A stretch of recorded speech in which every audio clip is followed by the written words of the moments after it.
you joking, Jesus?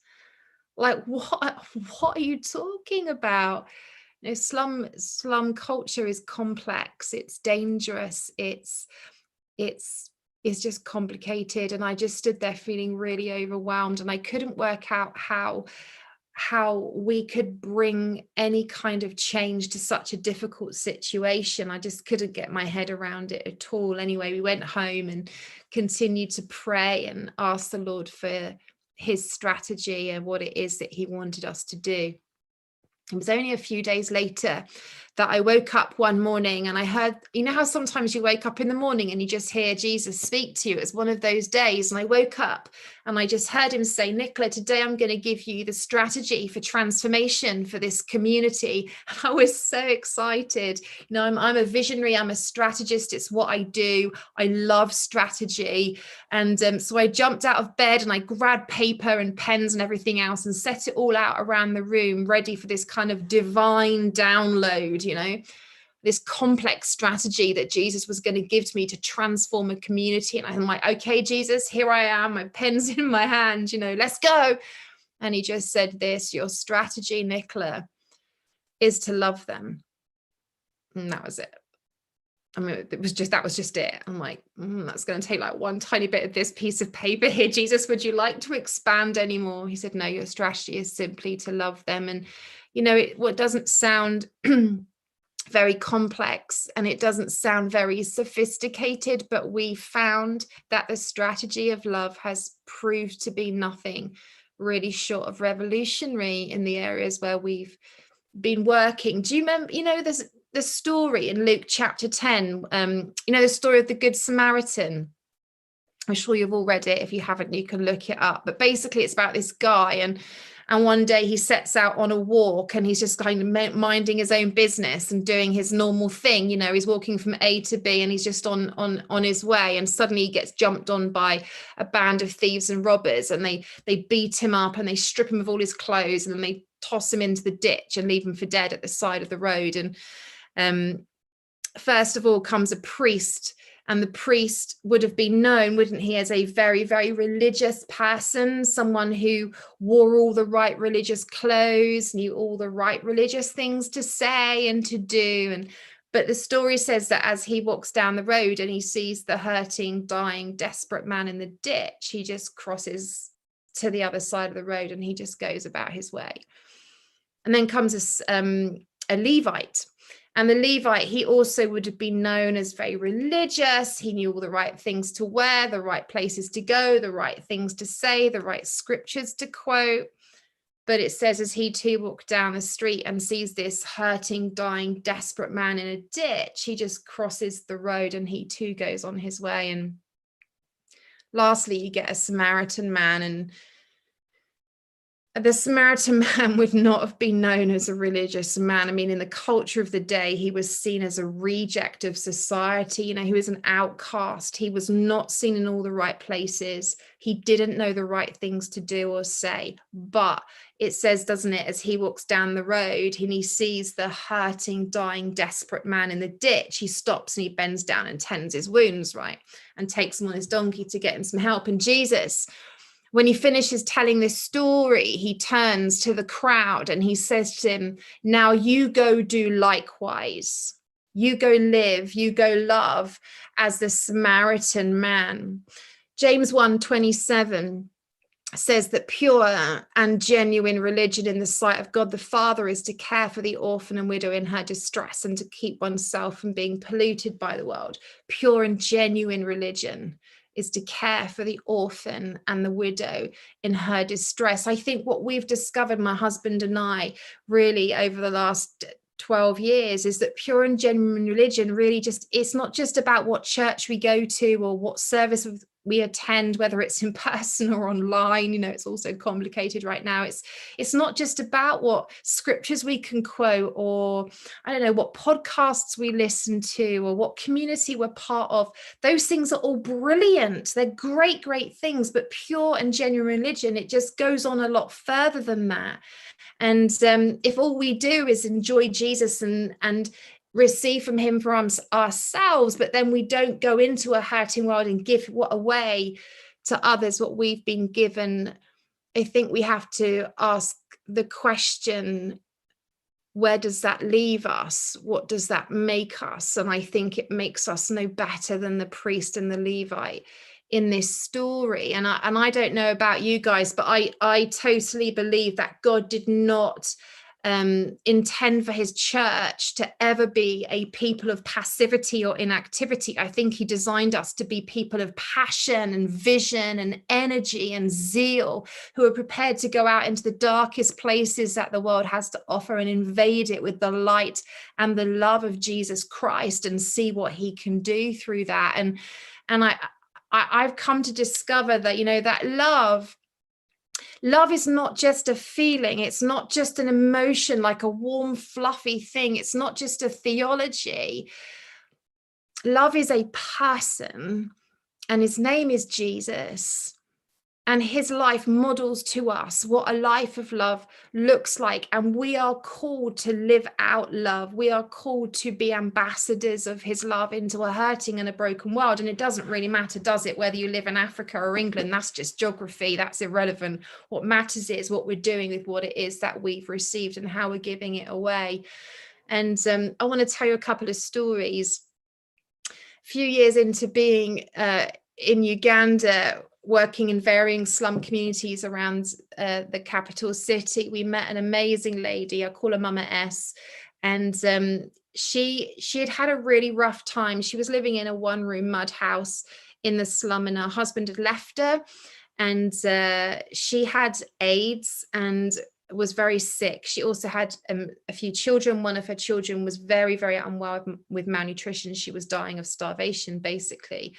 And to cut a long story short, Mama got very, very desperate one day and had just decided to just end her life and the life of her children, to just get them out of this horrific existence that she had found themselves in. It was very, very unpleasant where she was.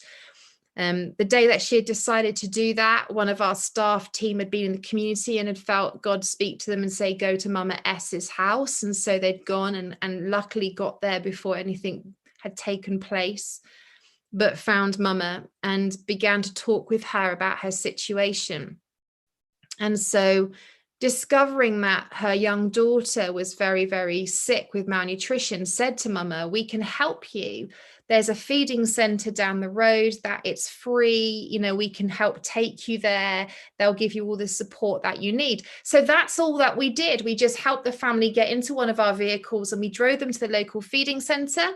And we dropped them off, and they got taken care of, and her children went on to feeding programs, and they got lots of education around nutrition. It was beautiful. And we would go and visit them there and spend time. And Mama became a Christian. She met Jesus, and life started to turn around. That was a beautiful thing. But the story gets so much better. So she then comes home to the slum, and they're doing quite well. But then her daughter suddenly takes a really bad turn one day. We get a phone call, we rush over, and we help them get to the hospital. Her daughter also was HIV positive. She also had TB and was very, very sick, and she was put on breathing apparatus and things, and the doctors had sort of said she's not going to make it till tomorrow morning. But Mama was amazing. Like, she is a formidable woman. I just adore her. She would just looked at the doctor and she said, no, God did not save my child once in order for them to then die. And he said, you're crazy, you don't understand what I'm saying. And she said, oh no, I understand what you're saying, I'm just saying that you're wrong. And he said, tomorrow when I come into the hospital, your daughter will have passed away. And she said, no, tomorrow when you come in, my daughter will be sitting up and breathing on her own. And he laughed and went away. But lo and behold, the next morning, her little daughter is completely fine, well, breathing by herself. And the doctor can't believe it. Like, it was amazing, They come back again to the slum, and we run these little slum churches that we've established, and she was going along to one of the slum churches the following week. And we were teaching on Lazarus, when Jesus raises Lazarus from the dead. And so at the end of it, she's all really inspired by this story and by the ways that she's seen Jesus intervene. And so she makes this statement and she says, if Jesus is powerful enough to raise Lazarus from the dead, then he's powerful enough to heal me of AIDS. And in my head, I'm going, theologically, I agree with you, but I've never seen anyone healed of AIDS. I'm like, ooh. She's like, nope, I know that's what's going to happen. God's going to heal me and blah, blah, blah. Anyway, a few weeks later, we met with her and she'd taken herself off of her ARVs and saying, God's healed me, I'm fine. And I was really nervous about that. So I was saying, I really don't think you should come off your medicine until you've had an AIDS test. So she went and she got an AIDS test and she came back and it was completely negative. And I just said to her, that's wonderful, but I'd like you to have another one. And so I sent her to get a second one. And so she goes off and she gets her second test and she comes back and it was negative. And at that point I said, I want you to have just one more, so I sent her to this really, really great AIDS clinic that we used to work with. And the third test came back negative, and she's not had one. That's like 6 or 7 years ago. She's not had a day sick since. Her life is literally a miracle. But I tell you that story because really our part in that was just really very, very small. All that we did was go and pick up her family and drive them to a feeding center. It was this tiny little thing. It didn't even cost us any money. It just cost a little bit of time, but it began this, it was like a tiny act of love that began this chain reaction of events that led to that family knowing utter transformation. That's the power of love. That's what we've discovered over these last few years. You see, a theology, I say this to my teams. We have many, many teams now. We have a mission in Kenya. We're starting in Rwanda. We have something here in the UK. And I say to them all the time, a theology of love doesn't really change anything, but a simple act of love can transform the life of those it touches. It's powerful. And in the slums, we've seen the love of Jesus transform many situations and circumstances through, the running of now our own nutrition and feeding programs and mobile medical clinics and small business enterprise training and all those kind of things. And also we've seen the love of Jesus come and we've seen him heal the sick. We've seen him raise the dead. We've seen witch doctors come to faith. We've seen whole villages come to faith in a day. We've seen some extraordinary things happen. But I think for me, the most extraordinary thing that I have ever seen the love of Jesus do is when I met a lady whose name is Olivia. And when I met her, she was, they were a Muslim family, beautiful Muslim family, her and her husband, and they had this little child who was very sick. And we got a phone call one day to say that the child had taken a really serious turn. So again, we just went over with our car and we picked the family up and we took them to the best hospital that we know about in Kampala.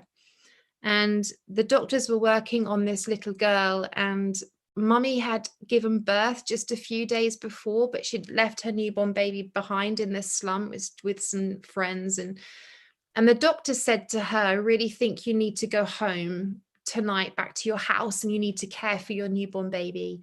And we'll look after your daughter. And then tomorrow morning when you come back in, we'll arrange our discussions and we'll talk about what our treatment plan is moving forwards. And so that's what she wanted to do. And so some of our team took her home, delivered her back home, and a couple of people stayed with the baby overnight. And then the next morning we went and we picked her up from the slum and we're heading back to the hospital to go and see her daughter. And the phone rang, and it was our team phoning to say that this little girl had died. And it was totally devastating. And, Mama having to receive that news while still on her way to the hospital. And it was totally heartbreaking. There's no words to describe it. And they got to the hospital and You know, when children are sick, we always pray for them to be healed every time. But if they're not healed, we get them medicine, you know, and if the medicine doesn't work and they die, we always pray for them to be raised from the dead. And so we prayed over this little body. We prayed with everything that we had, but she wasn't raised. And so we ended up just picking up her little body and putting her back into the car and driving her and her mum back home to the slum and laying her out and getting her ready for her burial. And it was totally heartbreaking, and it was painful, and it felt brutal, and it was confusing, and you wonder where God is sometimes in those moments. You know, it's just great pain, and sitting there with our arms around her as her mum, you know, just that she just wailed, mama just wailed, just brokenhearted. And it was a really hard moment. It was really hard. And her husband couldn't handle at all what was happening, and so he disappeared. He left mama alone with a newborn baby, and having just buried her daughter, and she couldn't work because she was just not able to, so she got thrown out of her house because she couldn't pay rent, and she ended up living on the street and we couldn't find her. Anyway, a few weeks in, she rings our phone and says, "I'm here. Can you come and find me? I need to talk to you." So some of our team went and sat with her. And she said, "Last night I had a dream. And in my dream, I saw my daughter. And she was standing in front of me dressed in a white dress. And she was looking me straight in the eye. And she was saying, 'Mummy, don't mourn. Receive comfort. I'm with Jesus. You need to give your life to follow him.'" And so she turned to our staff member and she said, "Do you know who Jesus is? Could you help me find him?" So we're like, "Yeah, we know him." And she came to know Jesus. She met him right there in the alleyway of the slum, you know. A few days later, her husband returned home and just suddenly appeared and found his wife and said, "We need to talk," and sat her down. And he said, "I had a dream." Same night. It's just extraordinary. Same night, I had a dream. And in this dream, I saw our daughter, and she was standing in front of me in this beautiful white dress. And she said, "Daddy, do not mourn, receive comfort. I'm with Jesus, and you need to give your life to follow him." And he said to his wife, "We need to find someone who can introduce us to Jesus." And she said, "I know him." It's so moving. It still moves me now. I know him. And she led her husband into relationship with Jesus, and they now lead in various projects of ours, our nutrition projects for us in the slum community. They're just the most amazing family. Just the light and joy that shines out of them is extraordinary. And I was sat with her recently before COVID, and back in February, and I'm writing my third book and I want to put her story in it. So I was interviewing her, you know, because I want to get it right. And I had a question, and this question's been burning in my heart for a long time. And I said to her, "Mummy, can I ask you a question?" She's like, "You can ask me anything." So I just said to her, if when your daughter was sick and we had prayed for her, if you'd then, and she got well, if you'd then decided to follow Jesus, like, I would understand that, right? That would make sense to me. Or when we prayed for your daughter to be raised from the dead, if then she'd been raised from the dead and you decided to follow Jesus, I would understand that too. That would make sense to me. But she wasn't healed. She wasn't raised from the dead, and we buried her in the ground, and then you decide to follow Jesus. I don't really understand. Can you tell me why? And she leant forward and she put her hands like this around my face, and she leant right in and she said, "Oh, Nicola, you don't know?" And I said, "No, I don't know. Can you explain it to me?" And she made this statement that was so stunning. I actually grabbed my phone and I wrote it down because I didn't want to forget it. And she just said, and she said her daughter's name, "Through my daughter's death, I saw love. I saw Jesus. Through my daughter's death, I saw love. I saw Jesus. And I just went, how? How? And she just went, through you.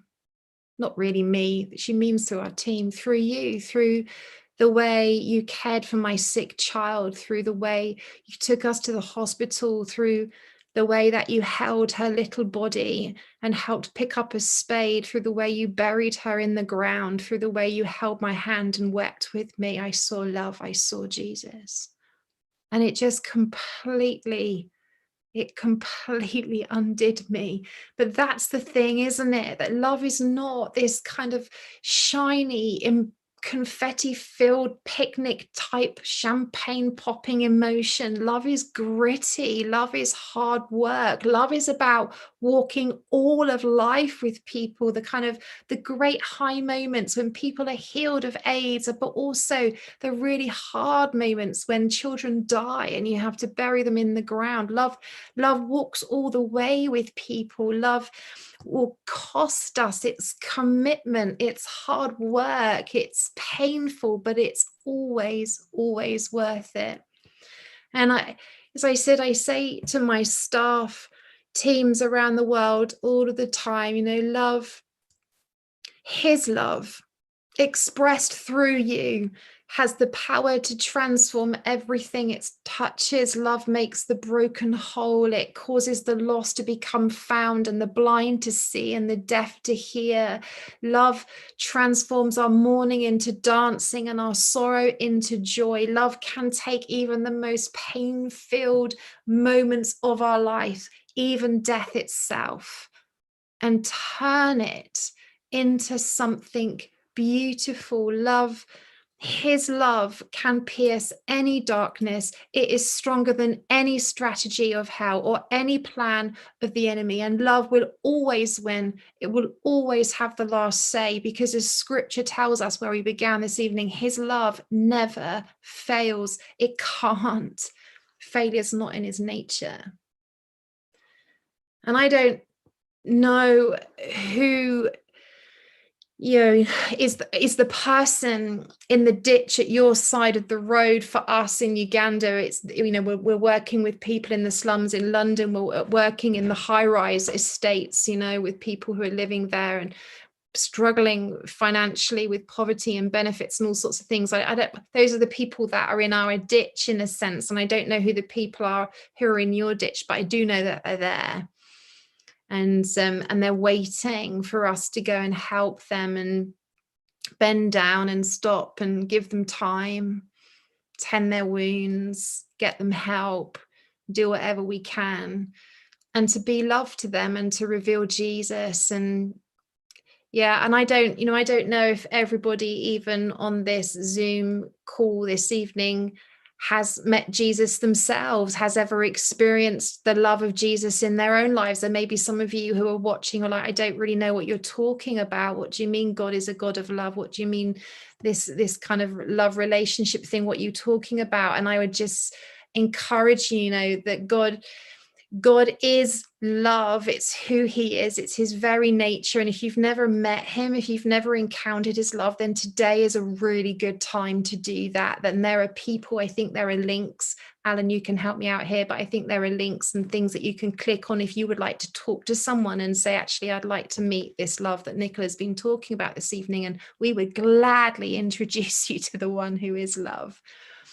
But that's kind of my story, really, or our story of how we began and just some of the things that we've seen God do. And it's been a privilege. Living in Uganda was a privilege. The people we met were incredible. We learned more than we ever had to give. And we're excited to see what the next few years hold as well. So Alan, maybe this is a good moment to hand back to you. Nicola, this is me. This is John. I just in one of your stories, which I love, before they go and ask you questions, I would love you to tell us about the food multiplication. That I think that's just so very special. I was going to ask you the same question, so that confirms it. I can tell you that story. It's a really fun story. a couple of years into being in Uganda, one of our team members came and said they thought it'd be really fun to throw a Christmas party for a particular slum community and just have a massive feast, which I thought was a great idea. So that's what we did. And we didn't have very much money. So we all emptied our pockets out, and pulled together everything that we could to see how much money we could get to buy the food. And we had a certain amount. We went to some amazing women in the village and said, is this enough to cook some meat and some matoke and beans and rice? And for this number of people, and I remember them looking at me like, well, just about enough. So we did a ticketed Christmas buffet and invited everyone from this particular slum to come to this church. It's a bit of a grand word. It was really kind of tarpaulin and some iron sheeting, but to come to this place, and we would give them a great Christmas feast. And another member of my staff had said to me a few weeks before the party, I think it would be really nice if on the day of the party, we handed everybody a chicken. So everyone could take a chicken home and then they could eat their chicken on Christmas Day when we're eating our chicken on Christmas Day. And I was like, that's a great idea. Brilliant. Let's do that. Go and order. I think I said, go and order 200 chickens. And so they're like, oh, okay. And having lived in Africa for a few years by then, I don't know what misfired in my brain, but I saw this playing out as like a beautiful refrigerated truck, like a Tesco truck, reversing up to our little party and opening these refrigerated doors, and all these pre-prepared chickens packaged would come. So imagine my shock and horror when a massive flatbed truck pulls up with hundreds of live chickens that the community then thought would be really fun if my husband and I handed out. So that was really quite a spectacle and not something that I enjoyed. But anyway, we sat everybody down, we set all the food stations up, and we began to serve out the food. And quickly word spread around the community that free food was being given out. And so people started to come from all over and join the back of the queue. So I could see the queue getting bigger and bigger and bigger, and I was getting really very nervous. And so I went through the serving station. I said to my staff, you need to serve really small portions, because I knew how much food we had. I knew how many people we could feed. You need to halve the size of your portions. And they all smiled and nodded at me. Oh, yes, Nicola, absolutely. And then continued to pile these mountains of food on plates, And more and more people were joining the end of the queue. And I was getting quite nervous, because slum culture is quite volatile. And if you don't deliver what you promise, it doesn't necessarily go very well for you. So I thought this is going to get quite dangerous. So as I was walking to where the queue was, and I was about to put my arms out and form a physical barricade and say, I'm sorry, but you're not invited. You can't come in. I heard Jesus speak to me and just say, feed everyone, refuse no one. And I answered back straight away, you don't understand, Jesus, we don't have enough food. And then I heard him say it a second time, feed everyone, refuse no one. So I said it again, Lord, I can't. I don't have enough food to go around. And then I heard him say it a third time. And I don't know about you guys, but I know that when I've heard him say something 3 times, I better listen. So I'm like, okay, it's on you then, Jesus, And I watched all of these people going through. Anyway, to cut a long story short, everybody got food. And I went to the back of the room once we'd served everyone their portions, and I was kind of getting ready to high five my team and say, well done, good job, you're brilliant. And they're like, oh, Nicola, you don't understand, look inside the saucepans. And I looked inside, and there was almost as much food as when we began. And if I'm honest, I was just really confused. I was like, I don't get it. I know how much food we had. I know how much money we had. So this isn't really, I thought it's a bit odd. So I'm like, well, let's invite everyone up for seconds. So everybody came up for seconds. Everyone went away with a second mountain. I went to the back, looked in the saucepans, and still almost as much food as when we began. I was still just really confused. So we invited everybody up for thirds. Some people came, but not really anyone. And then